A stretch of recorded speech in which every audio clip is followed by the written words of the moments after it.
Today's episode is brought to you by Skillshare. And welcome back to another video. It's been a while. It's been, I think, over 3 months since the last video, and I'm super excited to be back. We're going to keep this intro nice and short because we do have a lot of material to get through today.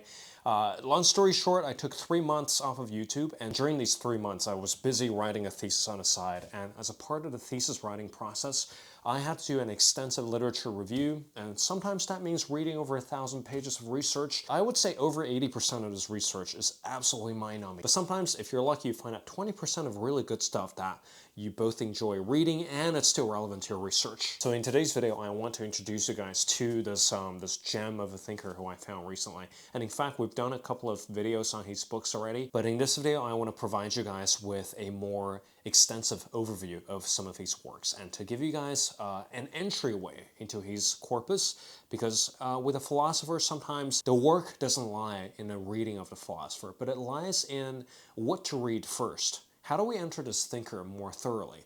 And how do we exactly know which book is kind of like just an ancillary work and which work contains some of the thinker's main ideas? But before we dive into the book recommendations, just a quick word from today's video sponsor, Skillshare. In short, Skillshare is the largest online learning community full of classes in design, in art, in painting, in film, and I think there's even a gardening course on there somewhere. So for me personally, the year 2024 is kind of like the year of writing. So if you're a subscriber to my newsletter, in fact, if you're subscribed to A Mug of Insights, you should be able to see some of the emails, some of the recent emails full of personal essays popping up in your inbox. And these are basically my attempts to sharpen my voice as a writer. And on the side, I've been using Skillshare's learning pathways to really facilitate the skills that I need as a writer to excel on a platform like Substack. So the specific learning pathway that I'm taking is the pathway toward writing better personal creative nonfiction. But there are also many pathways for you to go down as a hobbyist or a professional, from acrylic painting as an absolute beginner to learning how to sew, with all the skills you need to make your own clothing. As a part of the Skillshare community, you also get the chance to post about your projects so that your instructors and your fellow students can review them and give you real-time feedback so you can improve your skills rapidly. And as a lucky viewer of this channel, Skillshare is offering the first 500 people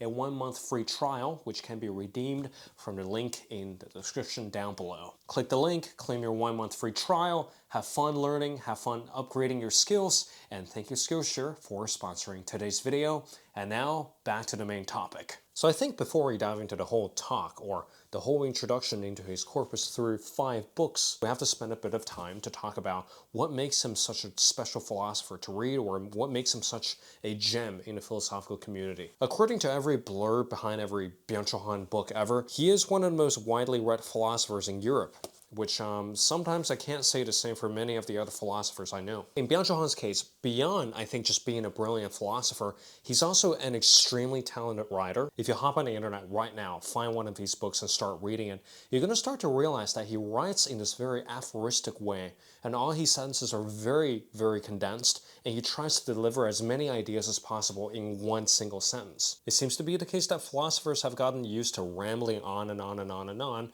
without really letting their ideas land, and Han's writing is sort of the polar opposite of the rambly prose of a philosopher. In a commencement speech, Han even confessed that sometimes he tries to condense his sentences so much so that all of his readers have to underline the entire book. In a 2021 interview with Art Review, Byung-Chul Han explained the reason behind his simplistic prose when he's approaching philosophy as a subject. Quote, "A 1,000-page book which has to explain what the world is about perhaps cannot express as much as a single haiku can." So next time when you crack open a book by Byung-Chul Han, really pay attention to how similar the sentences are to a haiku. Sometimes instead of presenting a series of arguments to show you that, this is my view of the world, Byung-Chul Han simply presents it to you and says, this is so. And in a certain way, this way of writing is really placing more belief in a reader to make those connections themselves without really over-explaining too much. And this is why Han's books are getting progressively thinner, because as he gets better at crafting these really good short sentences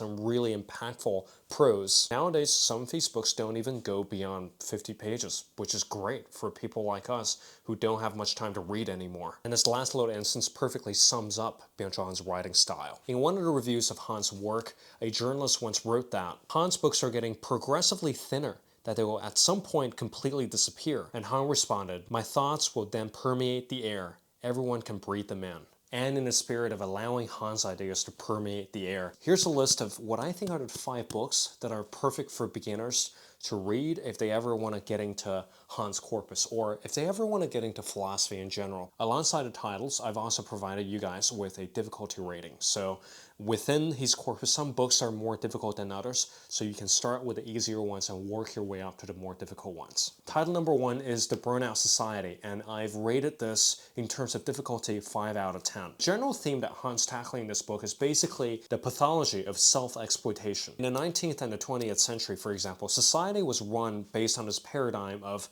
oppression from the other, or allo-exploitation. And a lot of the critical philosophy in the latter parts of the 20th century were all about theorizing this kind of repressive power. But at the turn of the century, Byung-Chul Han articulated this new mode of exploitation that we're undergoing, which is auto-exploitation, which is an exploitation that we do to ourselves. Instead of having someone pointing a gun at you to force you to do something, when we are self-motivated to achieve certain things, when we want to be the best version of ourselves, we're in a sense engaging in a game where we have to self-optimize to the max. And that obsessive self-optimization gives rise to burnout, which is the topic or the subject of this book. It's a very short book, it's only 50 pages, and the reason why I rated 5 out of 10 in terms of difficulty is because the first chapter, even though it's short, it's very hard to get through because he utilizes many medical terms and he sort of cites many different philosophers from the late 20th century to make his case. If you're confused about certain terms and if you want to grapple with the bigger ideas, I do have another video on this book, The Burnout Society, titled The Price We Pay for Being Overly Productive. So check that video out if you want a closer reading of this book. And if you nail down some of your definitions in psychoanalysis and late 20th century philosophy, you should be okay with this one. Title number 2 is one of my personal favorites, Descent of Time. So based on the insights from the Burnout Society, so basically all of us are engaging in self-optimizing behavior.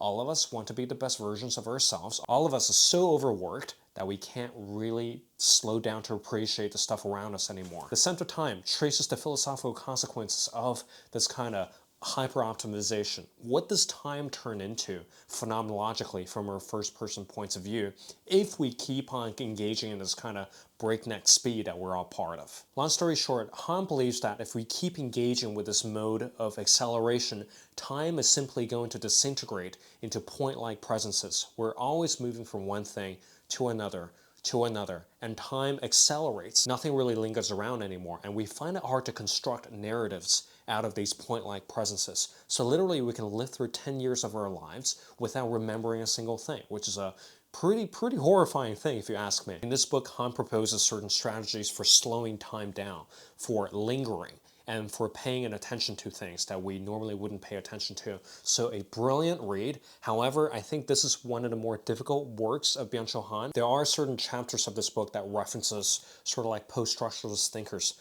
like Baudrillard, and those exegesis could be pretty hard to get through, but if you have the fortitude, if you have the patience, stick with it. It's definitely worth your while. Some of the insights in this book, genuinely, they're scary to read about, and once you connect the ideas in this book with your perception of time, it could serve as a pretty rude awakening, and it's pretty scary stuff. So read this book if you want some of those insights, and I also made another video on this book, or drawing from this book. I made a video on Descent of Time, so look for that in my video catalog, which is a kind of a close reading of certain passages in this book. And the next title, which is one of my personal shorter favorites, is The Agony of Eros. One of the direct consequences from this hyperproductivity, or from this neoliberal condition, is that we are starting to not see other people as they are. We're starting to refuse an encountering with the other. The logic here is as follows. If all of us are engaged in self-optimization, if all of us are narcissistically drawn to optimizing ourselves into the best version, doesn't that necessarily mean that we are not really paying as much attention to the other? The Agony of Eros makes the case that sometimes in life we need encounters with the other. We need this form of negativity for us to even get a grip on reality at all. Because for Han, an excessive self-reference in the end leads to a corrosion of your identity, leads to your inability to love another person, leads to your inability to derive excitement out of love. Because in a sense, nowadays the perfect relationship, it's basically finding yourself in another person's body, and that's basically what we think a great relationship is. But if we consider the idea of Eros, sometimes really great attraction is based upon not knowing the other person. It's based upon intrinsic differences. It's based upon sometimes even pain generated by the other person. Han believes that this modern condition where we're unable to love the other is directly contributing to conditions like depression or ADHD and OCD. And the solution for this problem is to open oneself up again to the other, to the opposite pole, and to potential experiences that could really grind your gears, that could really push you back. But that is a process of shaping your identity into a more solid being. So if you want to read deeper into the idea of Eros and how it relates to love in modern society and how it relates to encountering the other, some psychoanalytical concepts, and some of the stuff in here is just frankly amazing to read. Give this book a go. It's only 50 pages, and I gave it 4 out of 10, which is a really easy read. For the next title, let's step back from the depressing conditions of our modern world for a little bit, and let's talk about this book with the title Absence. I don't know if you browse around your local philosophy section often, but it seems to be the case that a lot of Westerners are taking a huge interest in Eastern philosophy. But sometimes the danger lies in taking the practices out of Eastern philosophy out of context, because beyond just everyday practices, there are philosophical differences between Eastern philosophy and Western philosophy. So if you're interested in that sort of strand of understanding the world, Absence is the perfect book for you. The entire book is a very, very light and easy entryway into a sort of philosophical exegesis on the difference between Western and Far East thinking. This book goes into the language differences, the differences in architecture, and the differences in art, in paintings, and the styles of thinking. If you like a strong foundation in your Eastern and Western philosophy dichotomy, this is the perfect book for you, and I gave it 2 out of 10 in terms of difficulty because it's frankly just a very well-written book. It's very beginner-friendly, and if you're interested in philosophy in general, this will be a perfect title for you. And the last book that's going to give you a pretty good idea of what his entire corpus is all about is Non-Things. This book is essentially a critique of the infosphere. So what are the consequences of us digitizing everything in the world? From Han's perspective, the dangers of digitizing everything is that we're going to eventually lose touch with daily physical objects. Sometimes I fall into the trap of thinking to myself, hey, maybe I should just write something digitally so it's stored permanently up in the cloud. So nowadays in our information-rich society, we've in a sense equated this notion of permanence with digital products, and anything that's physical, we view them sometimes as impermanent. This book eventually poses the scary conclusion, which is that